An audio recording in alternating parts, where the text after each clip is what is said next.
ওম শান্তি। আজকের এই মুরলি মান্থনে সমস্ত রুহানি ভাই বোনেদের স্বাগত জানাই। ওম শান্তি। উম, এই রুহানি আর প্রশান্তিদায়ক আলোচনায় আজ যুক্ত হতে পেরে সত্যি খুব ভালো লাগছে। আমারও ঠিক তাই মনে হচ্ছে। আর আজকের এই আলোচনা কিন্তু প্রতিদিনের কোনো সাধারণ ওই বুদ্ধিবৃত্তিক তর্ক বা বিতর্ক একেবারেই নয়। প্রতিদিনের বাইরের দুনিয়ার যে তুমুল কোলাহল, সেই আওয়াজ থেকে মনকে একেবারে সরিয়ে এক গভীর প্রশান্তিতে নিয়ে যাওয়ার একটা সুন্দর যাত্রা বলা যেতে পারে একে। একদম ঠিক কথা। মুরলিতে যখনই বাবা মিষ্টি বাচ্চারা বলে ডাকেন, তখন মনে হয় যেন জন্মান্তরের যত ক্লান্তি সব এক নিমিষে ধুয়ে মুছে সাফ হয়ে যায়। আর আজকের মুরলিতে একটা ভীষণ চমকপ্রদ বিষয় তুলে ধরা হয়েছে। আমরা তো সাধারণত ঈশ্বরকে কিভাবে কল্পনা করি? মেঘের ওপর বসে থাকা একজন নীরব দর্শক, যিনি দূর থেকে আমাদের সব কাজকর্ম শুধু দেখছেন। বেশিরভাগ মানুষের ধারণাই তো তাই। পাপ পুণ্যের হিসাব রাখছেন, তাই তো? হ্যাঁ, কিন্তু মুরলি বলছেন তিনি শুধু গ্যালারিতে বসে থাকা কোনো দর্শক নন, বরং তিনি নিজেই এই বিশাল বিশ্বনাটকের নম্বর 1 অ্যাক্টর। এই অভিনব দৃষ্টিভঙ্গি নিয়েই আজকের মন্থনটা এগিয়ে নিয়ে যেতে চাই।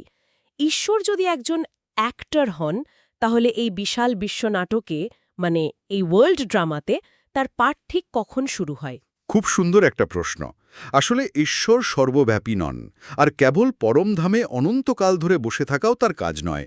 তার পাঠ শুরু হয় এই নাটকের ঠিক সবচেয়ে অন্ধকার সময়।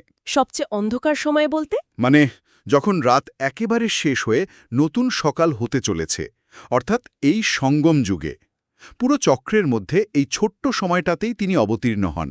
আর তার প্রধান কাজ, বলতে গেলে একমাত্র কাজই হল পতিত আত্মাদের পুনরায় পবিত্র করা। এই জায়গাটাতে একটা খুব প্রাসঙ্গিক রূপক নিয়ে আসতে ইচ্ছে করছে। ধরা যাক একটা স্মার্টফোনের ব্যাটারি পুরোপুরি ডিসচার্জ হয়ে গেছে, চার্জ দেখাচ্ছে মাত্র 1%। আচ্ছা, চার্জ হওয়া ফোনকে চার্জ করা সম্ভব? কখনোই না। পাওয়ার ব্যাংক বা মূল পাওয়ার সোর্সের সাথে যুক্ত না হওয়া পর্যন্ত কোনো সমাধানই নেই আসলে। অসাধারণ একটা তুলনা, সত্যি তো তাই। যখন সব আত্মাই জন্মমৃত্যুর এই দীর্ঘ চক্রে ঘুরতে ঘুরতে একেবারে পতিত বা শক্তিহীন হয়ে পড়ে, তখন আর নিজেদের মধ্যে শক্তি আদান প্রদান করে কোনো লাভ হয় না। একদমই তাই। আমরা দেখতে পাই মানুষ একে অপরের কাছ থেকে শান্তি খোঁজে, মোটিভেশন খোঁজে, কিন্তু একটা খালি পাত্র তো আরেকটা খালি পাত্রকে ভরাতে পারে না। ঠিক। আর সে কারণেই কোনো মহান মনুষ্য আত্মা বা নামজাদা ধর্মস্থাপকও এই পতিতকে পবিত্র করার মূল কাজটা করতে পারেন না। কারণ তারা যতই মহান হন না কেন, তারাও তো এই বিশাল জন্মমৃত্যুর চক্রের মধ্যেই আছেন। তারা নিজেরাও তো একসময় শক্তি হারিয়ে ফেলেন, তাই না? একেবারে নিখুঁত যুক্তি। তাই একমাত্র সেই সুপ্রিম পাওয়ার হাউসের পক্ষেই সম্ভব সব আত্মাকে পুনরায় চার্জ করা, কারণ তিনি জন্ম মৃত্যুর চক্রের একেবারে বাইরে থাকেন। তার ব্যাটারি কখনোই ডিসচার্জ হয় না।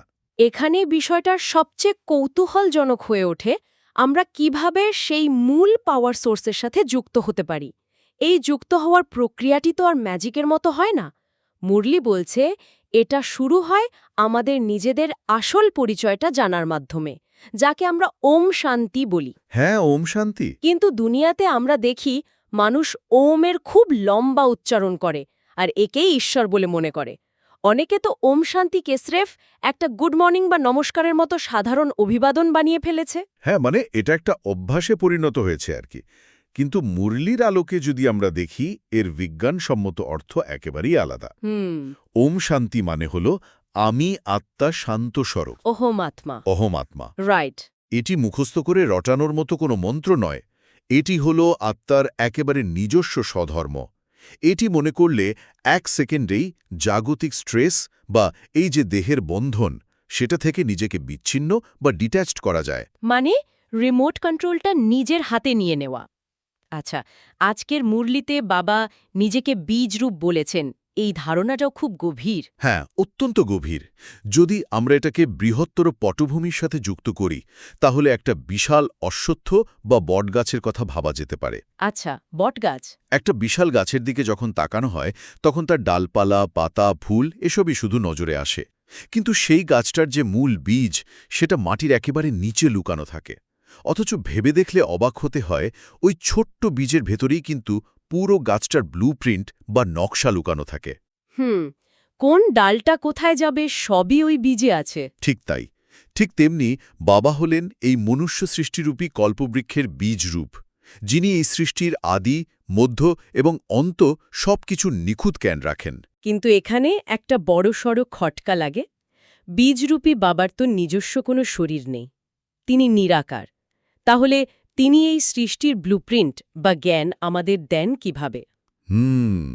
তিনি ব্রহ্মা বাবার শরীরে প্রবেশ করে জ্ঞান দেন।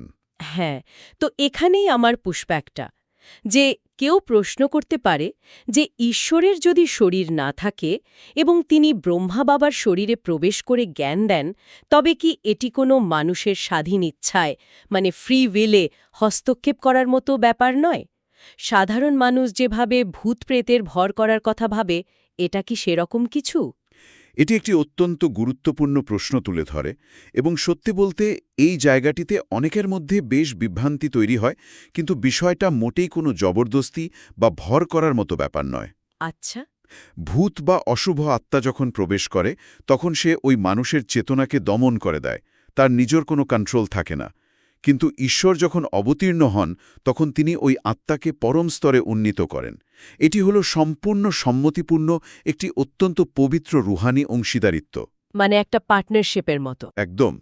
এখানে মর্জি বা জন্মের ধারণাটি খুব সুন্দরভাবে আসে। বাবা যখন ব্রহ্মার তনে আসেন তখন ব্রহ্মার আত্মাও সেই জ্ঞান একইভাবে শোনেন এবং প্রথম শিক্ষার্থী হন। মর্জিবা মানে জীবিত অবস্থায় মৃতস্বরূপ হওয়া। জীবিত অবস্থায় মৃত। বিষয়টা একটু ভয়ঙ্কর শোনাচ্ছে না? একটু খুলে বলা যাক।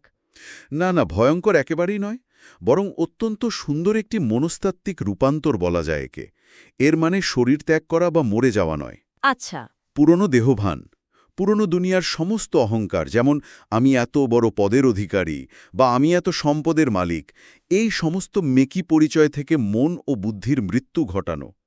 এই পুরনো ইগোকে মেরে ফেলে এক নতুন রুহানি চেতনায় জন্ম নেওয়াই হলো মর্জিবা হওয়া। বুঝতে পেরেছি। মানে পুরনো ফাইল ডিলিট না করলে তো আর নতুন সফটওয়্যার ইনস্টল করা যাবে না। তাহলে এই সব কিছুর অর্থ কি দাঁড়াচ্ছে? আমাদের কেন এই নতুন করে রুহানি জ্ঞানের প্রয়োজন হলো? কেন হলো বলে মনে হয়? কারণ একসময় আমরা একঘেয়েভাবে খাঁটি ছিলাম, কিন্তু সময়ের সাথে সাথে আমরা আমাদের সেই আদি পবিত্রতা হারিয়ে ফেলেছি। আমি একে 24 ক্যারেট সোনার সাথে তুলনা করতে চাই। খুব সুন্দর একটি রূপক, তো একটু বুঝিয়ে বলা যাবে কি? ধরা যাক সত্যযুগের কথা। সেখানে আত্মারা যেন 24 ক্যারেট সোনার মতোই শতপ্রধান বা নিখাত ছিল, কিন্তু গহনা বানানোর সময় যেমন সোনায় তামা বা অন্য খাদের মিশ্রণ ঘটে, তা না হলে গহনা শক্ত হয় না। ঠিক তেমনি জন্মমৃত্যু চক্রে আসতে আসতে আত্মাতেও খাদ মিশতে থাকে।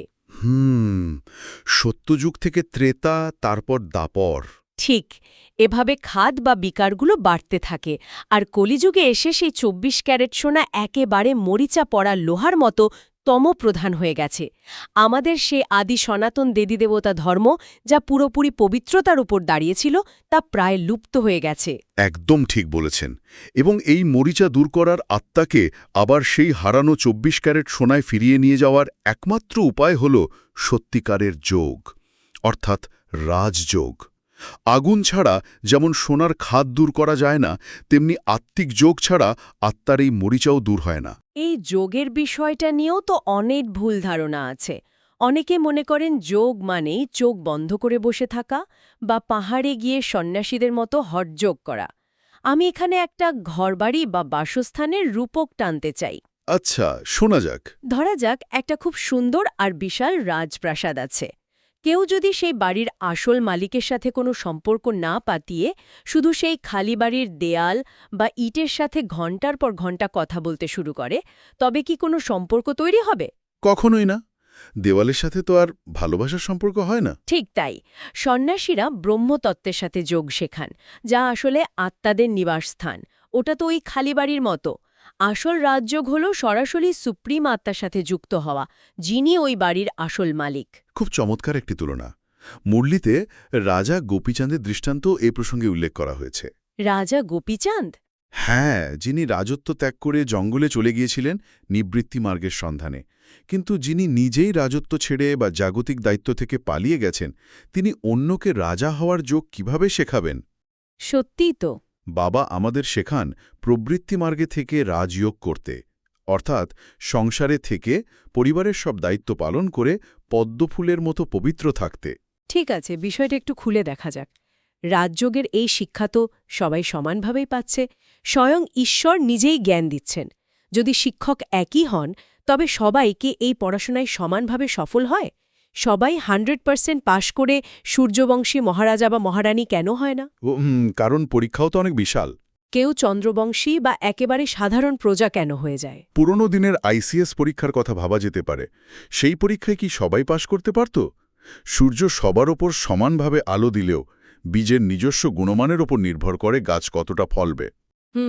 রিসিভিং ক্যাপাসিটির একটা ব্যাপার আছে। একদম। এই পড়াশোনায় কে কতটা মিতব্যয়িতা বা ইকোনমি অবলম্বন করছে, কে কতটা শ্রীমত মানে ঈশ্বরের নির্দেশ সম্পূর্ণভাবে অনুসরণ করছে এবং কে মাতাপিতাকে হুবহু ফলো করছে, তার উপরই নির্ভর করে কে কত নম্বর পাবে। তার মানে শুধু ভালো ভালো জ্ঞান শুনলেই হবে না, বাস্তব জীবনে তার সঠিক প্রয়োগও করতে হবে।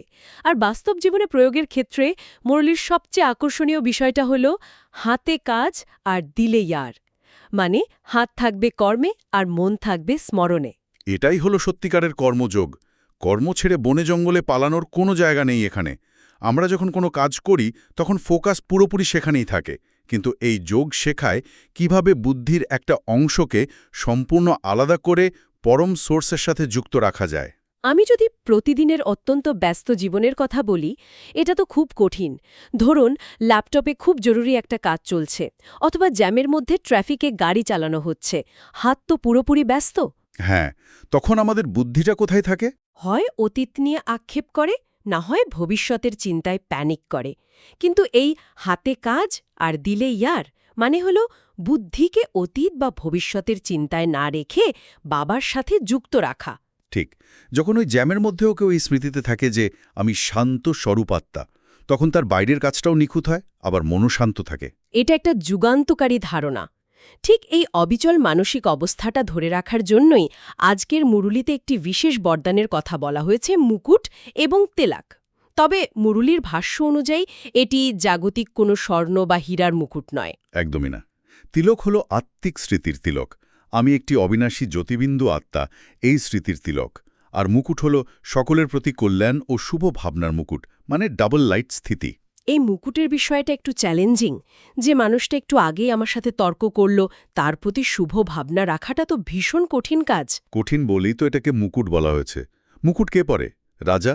যখন কেউ কারো প্রতি ক্ষোভ পুষে রাখে না, সবার প্রতি কল্যাণ কামনা করে, তখন সে আসলে নিজের মনের রাজা হয়ে যায়। বাহ, হালকা থাকার প্রসঙ্গে আজকের স্লোগানটিও খুব দারুণ।